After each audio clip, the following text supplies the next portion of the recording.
Welcome to Impact Duty. I'm your host, Manisha Dadlani Kriplani, bringing you empowering stories of friends and people I admire. Their voices have given me joy and the momentum to share their stories with you. Tanya Khubchandani is an author of the book All You Need to Know About Parenting. She's also a well-known content creator with Diaries and is a healthcare strategist. In addition to managing Khubchandani Healthcare and its verticals, she also works as a social media consultant with well-known companies. Hi, Tanya. How are you? Welcome to Impact Duty. I'm well, thank you. Thanks for having me. We're delighted to have you on this platform. I'm looking forward to our conversation today because you've actually worn many hats and juggled many roles.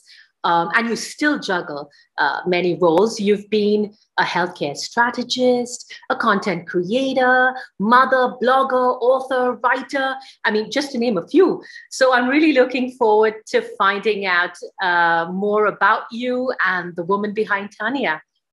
So I'm going to take you back to how your journey started. Tanya, how did you get into all this? So my background is actually completely different from what I'm doing now. I have a master's in public health from Columbia University, and I have a degree in economic psychology and also English from the University of Pennsylvania. I ended up adding the English in my senior year just because I enjoyed Renaissance literature so much that I had taken enough courses to complete a degree in that as well. So always kind of had my passions on the side in writing. And from there, I actually moved to New York, did my master's, and was working in the healthcare system in the States until I had my son, Rian, in 2014. And then post that, we moved to India just from an ease perspective in terms of having family around, but also I was keen on getting into healthcare here, which is what I still do full. I work in healthcare infrastructure with my dad, and below our umbrella, we have a cancer center and a few other smaller hospitals coming up as well. Wow. So that's something I'm still highly involved in. Currently, we're vaccinating. So it's been quite a handful. I was coordinating vaccines from the US as well when we were there in May. And writing kind of happened when Rian was born. It was notes that I made on my phone, just tips and tricks to help me remember things. And I remember the first thing I wrote was, when your diaper is leaking, go up a size and not down. And these are like things that are actually helpful, but I don't feel passed on from generation to generation like some of the other more trite advice does. So I was 26 when I was pregnant with my son. So I had a lot of things I wrote down, hoping that it would help friends eventually when they decided to have kids. And that's literally how my blog was born. It's notes I made on my phone while I was nursing my son, with my phone on airplane mode, I have to add, because I've always been really careful about radiation around the kids. Really? So yeah. That it's grown into a book, and my Instagram is a lot more recent. It's about 4.5 years, but everything kind of just took off from there. Wow. And you said you made the move from America to India when Rian was very young. How difficult was the change? Any culture shock coming back to India and living over here? My husband was actually really keen on doing something entrepreneurial in India. So he was the force behind the decision. I was quite against it. And now, finally, I'm the one who's more comfortable, because I just feel in terms of a work-life balance, I have a balance struck here that I wouldn't trade for anything. Not so much during lockdown. Lockdown has been a lot more crazy than I would ordinarily have liked it. But usually I have a sane balance. And so Akshay was really keen on moving for work. And I felt when I moved with the intention of helping my dad. But professionally, it took adjustment working here versus working in the US healthcare system, which is completely different. I love being in a hospital and working on operations. And when I moved to the infrastructure side, and I feel like also professionally, I went from working with a team to kind of being the boss, which was a huge shift for me as well and took a lot of adjustment. But overall, there have been lots of changes, and there are definitely times that I want to run back to the States more from a quality of life perspective. But I also, there are trade. Right. And you mentioned an organic move into blogging. So you started off, if I'm not mistaken, you started off the blog as a way to share your experiences as a mother with Rian first, with your friends. Tell us a bit more about the blog, because your blog has a sizable following. I mean, I believe it's really one of the sources out there for motherhood. So I'm going to take you to your blog and then tell us a little bit more about the book that came from it. The first thing I wrote was 50 things every parent needs to know, and this was pre-Mommy Diaries and pre-Instagram, so it was called In the Know is what I had named it back then, and then of course I learned about parenting, but it had a completely different face at that point. And the first thing I wrote was called 50 Things Every Parent Needs to Know, and that I wrote it down, I posted it. I didn't have any social media presence, so it was literally just what I posted online. And within like 24 hours, it had thousands of hits, and I could see they were coming from all over the world. So that's actually what encouraged me to do it, and the feedback that I was constantly getting. So I wrote one, I wrote another 50 things, and then I think there were like 4 posts like that before I started actually writing. Everything's in tip and tricks form. It's like bulleted and super easy, tiny bite-sized pieces of information. So very easy to absorb and easy to remember as well. And I started writing about pregnancy and other things. And of course, then I went through IVF with my daughter. So everything's kind of cataloged on there. I wrote about introducing your pet and your baby and how to have them get along. So a lot has gone into the blog. I don't write as often anymore. I just don't get the time to, frankly. Every time I sit down to do it, something comes up. Even post a New York trip, I wanted to put down a guide, and I ended up doing a guides on Instagram itself, and haven't yet gotten around to doing like a detailed blog. I will at some point.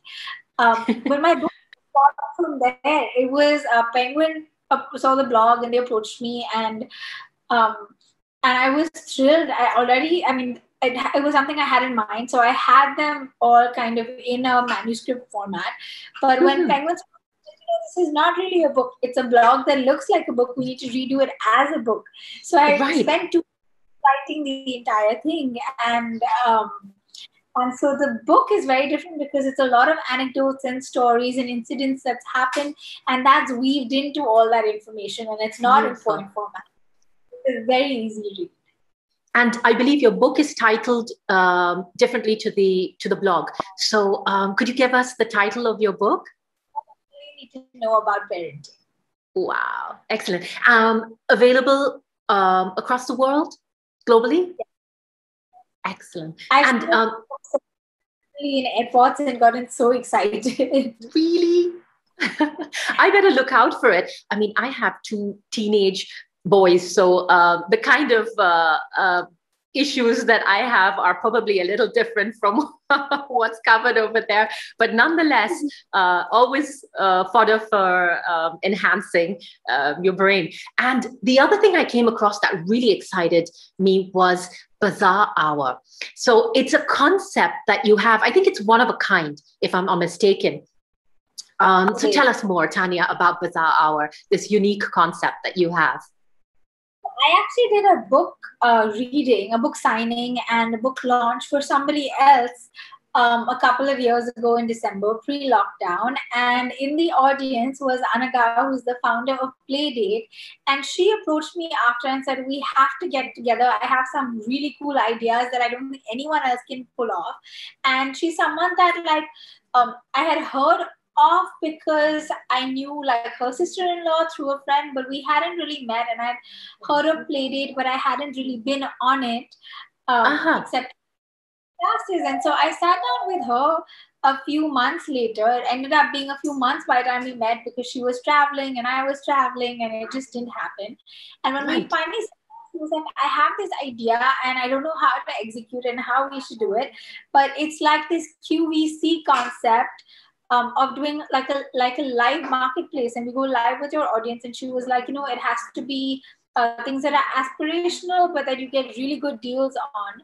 And when she came up with this concept, I just jumped at it, and it was something that was completely unheard of. It still is. Right. And I have to say, full credit to her. The brainchild is hers. The execution is ours together. And in terms of content and stuff, so we've done it as a partnership. I work on the content end and she works on the back end, and I think I run every little thing related to Bazaar. By her, she's in the US, and I must have sent her 10 voice notes last night saying, what do I do about this? What do I do about this? Because we have a Rakhi Bazaar this week. Wonderful. It's a live stream discount marketplace. There isn't anything like it in India, at least that I've seen. And we focus on kids' activities and toys. And so, like this weekend, in fact, we have magnetic tiles at a really slashed rate. It's the third time we've had to sell out every time. So we do our best. And this is coming up. This is the one that's coming up in the Rakhi special. Yes, the Rakhi special this Sunday. And when does it happen? It happens every week? No. So when we conceptualized it, we were doing Monday nights. And initially a month. And then during lockdown, it was doing so well that there was a point, I think, between Christmas and Diwali last year where we ended up having one every week just because of the demand from the brands. This year, 2020 has been such a downer for most people that I find our audience more price sensitive, and because of that, in spite of having a lot of demand from the brands, we've been spacing them out. So this month, this will be my second one. And then September, we have one planned again. October, we'll have two pre-Diwali. So wonderful. We're trying to really source the right deals, but frankly, we're full. I feel so bad because just today I booked a brand for October. Wow, that's incredible. That's really incredible and beneficial to whoever watches it. So I think this is actually really quite a concept. And then moving on, as you mentioned, to the pandemic, which has affected many, and children included. In your opinion, how do you think children's education and development has been somewhat affected by the pandemic? I just posted something like a few seconds before logging on to chat with you about how 150 countries have opened schools, and India is one of the few that just hasn't, and there's no end in sight. And I think that at this point, the pandemic is something we're living with. COVID is something that's going to be around. We're going to need boosters, we're going to need vaccines, but from a public health perspective, it's not like SARS or polio that it's going to be easily eradicated because of the rate that it's mutating at. Right. How to go ahead with education, it's severely impacted the kids.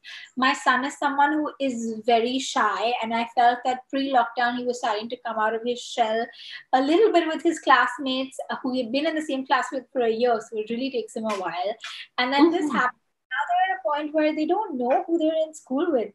My daughter's class suffered twice. She knows kids by hearing the teachers' names, but doesn't know what they actually look like.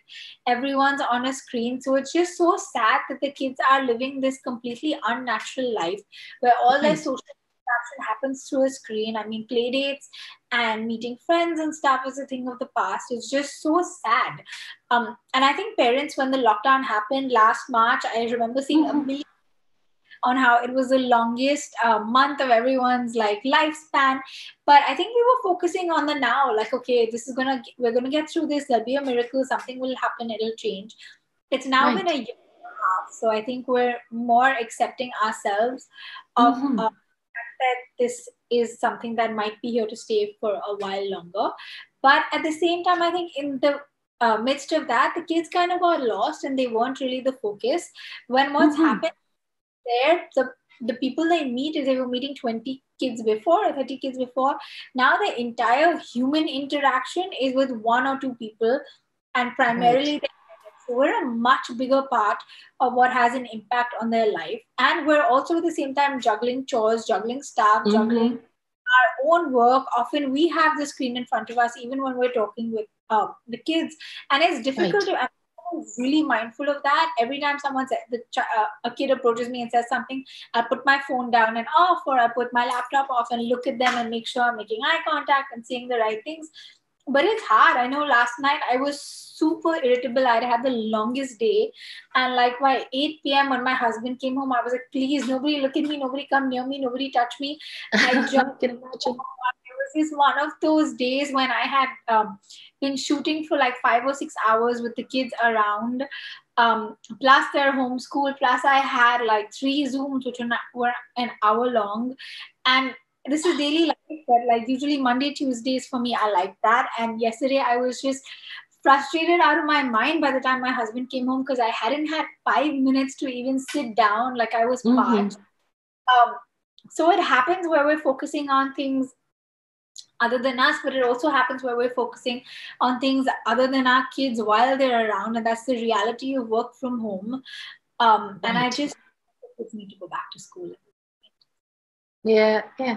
I mean, I love the fact that you touched upon how essential it is to actually clue into us being parents as well. It's not just the education for the children that's been affected, but our whole work scenario has been affected as well, and that obviously impacts our children's development as well. So then how do you believe we can sustain motivation? I mean, if online learning is going to be something that stays on or is going to become an integral part of our kids' education, how do we sustain motivation?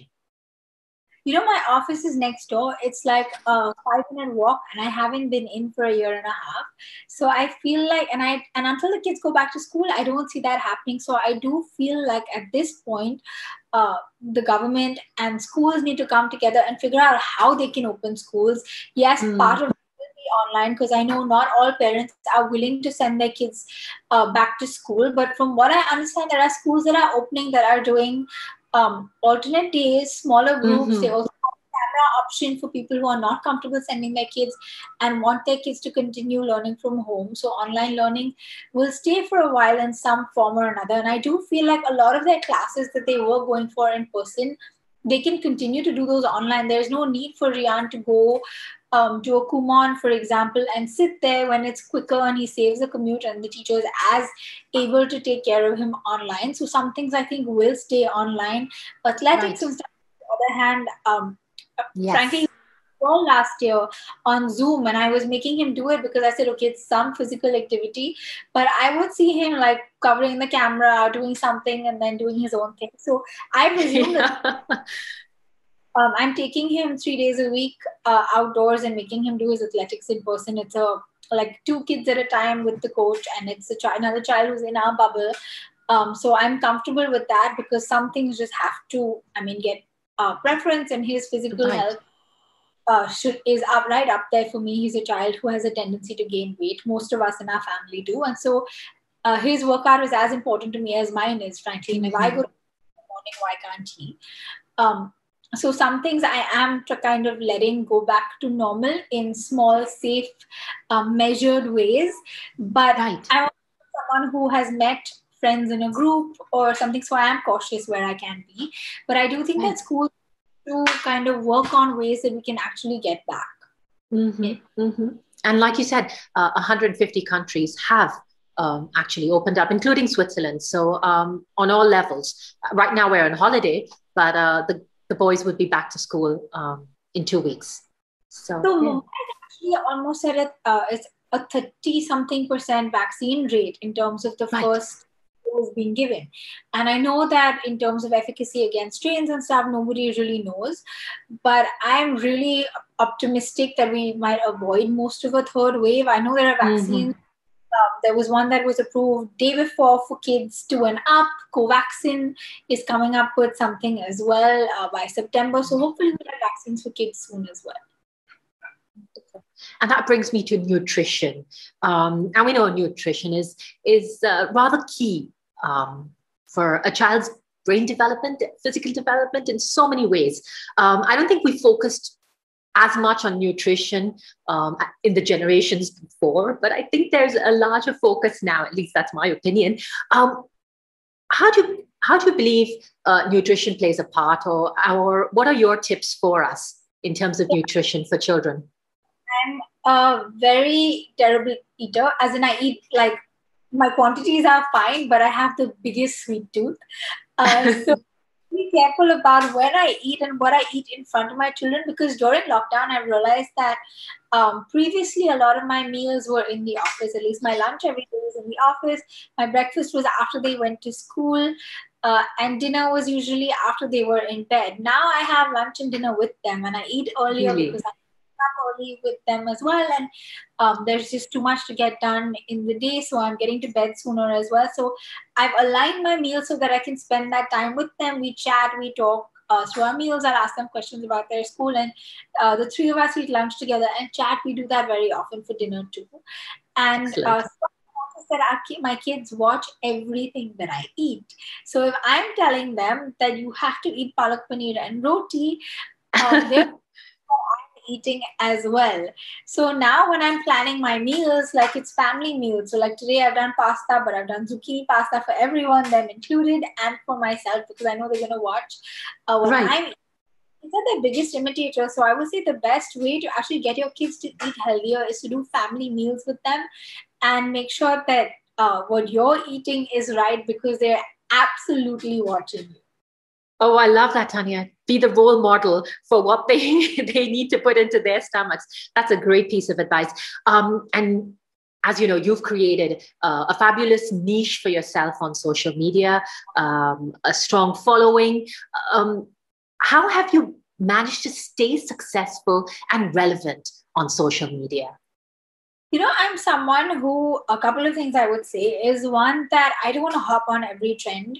I'm very, or every brand campaign for that matter. I'm someone who has tried very hard to stay true to what I want my messaging to be. I've also pivoted in the last few months to do more lifestyle and more fashion focused content, and include more things as my kids have gotten older, because I feel like less of the camera focused on them, which is why a little bit. And I think when I started, it was primarily memes and tips and tricks.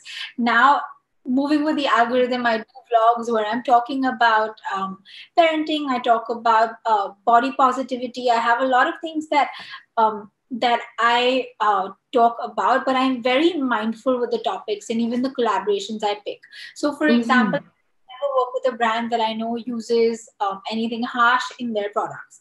And I've been offered money from brands that, in terms of skincare, that have offered for here and there. And I have turned them down, saying that I know that XYZ is in your product and I will not endorse anything with this, no matter what I'm being paid.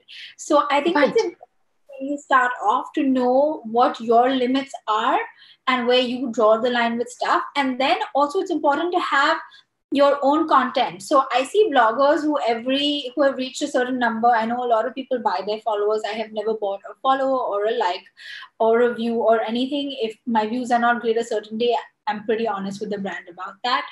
I watch closely. I know what days work for me and what don't at this point. I know what kind of content will work for me as well.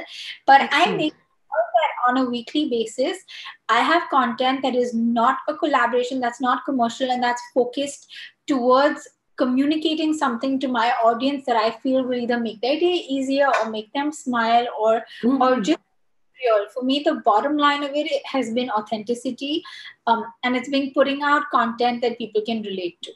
I love humor, so there's lots of memes and lots of jokes and lots of fun reels as well. Now that reels is out, but I do keep coming back to tips and tricks for moms. I come back to memes for moms. And of course, products. And then like this week is the bazaar. So a lot of this week's content is geared up towards the bazaar. But it's important to have a base of content. That's what you want to focus on. And I would also say there's like everyone is trying to follow what's trending at this point. I've heard so many lyrics of songs that have been used with kids trying to copy a trend or mom trying to copy a trend. And it's like perverse lyrics where people have not heard the words. Thank you. Because they're doing it because the other people do it, and that's not something that I would ever be comfortable doing. I'm very mindful about what I put out there. I love what you just said right now, because as you said it, one of the songs that's become so popular just went through my head, and I'm like, do they not realize what they're saying in that song? So I consult as a social media consultant for some companies, and really? brand sent this to me, and I provide content. Nykaa is one of the companies I work with. I work with Rainmaker, which is a consulting company, and I do social media for them as well. And if brands ask for content, I do that as well. And one of the brands I was working with actually sent me that song and said, "Do you mind doing this with our clothing and the kids?" And I was like, "Can you please hear the words?" Exactly. Right. And Tanya, I know you're an avid reader. I love reading as well, but I'm going to ask you what you're reading at the moment, and if you have any recommendations for us for the summer. The Kill Artist, which is about, I've just started it and I'm not very deep into it because right now I'm still confused about like the number of characters. But it's a thriller series, and it's by Daniel De Silva, and it's really interesting. A friend recommended it, and what I love is there are several books in the series, so I know it's going to keep me hooked for a while. I'm also watching The Good Doctor. How it's shedding light on autism. And I love medical shows in general, so I'm really enjoying that. And I recently read The Maidens, which I would highly recommend because Silent Patient, which is from the same author, is one of my favorite books. Wonderful. Thank you, Tanya. And before I say goodbye to you, what's next on the horizon for you? I know there's a lot that's on your plate at the moment. There's lots, but there still seems to be so much more that's coming in. So I'll ask you to leave us with what's happening for you in the near future, if you'd like to share that with us. So I'm actually working on something more in healthcare. Two things actually. One is a project that is more like a brain spark that I'm exploring. So let's see how that plays out. Also working on another healthcare center. So those two things on the healthcare. I've been writing, I've been toying with fiction. I don't know if it'll go anywhere. I think at this point it's more of an outlet for me when I get the chance. So let's see what happens with that. And lots coming up with the bazaar, lots on the consulting front as well. So I'm actually enjoying social media consulting. So that's something that I plan to grow. Wow. Tanya, thank you for taking time to be with us today. It's just been so wonderful speaking to you. I'm wishing you all the very, very best in the near future, and looking out for whatever else there is coming out. Sounds great. Thank you so much. And thank you for having me. This was lovely. Take care, Tanya. Bye.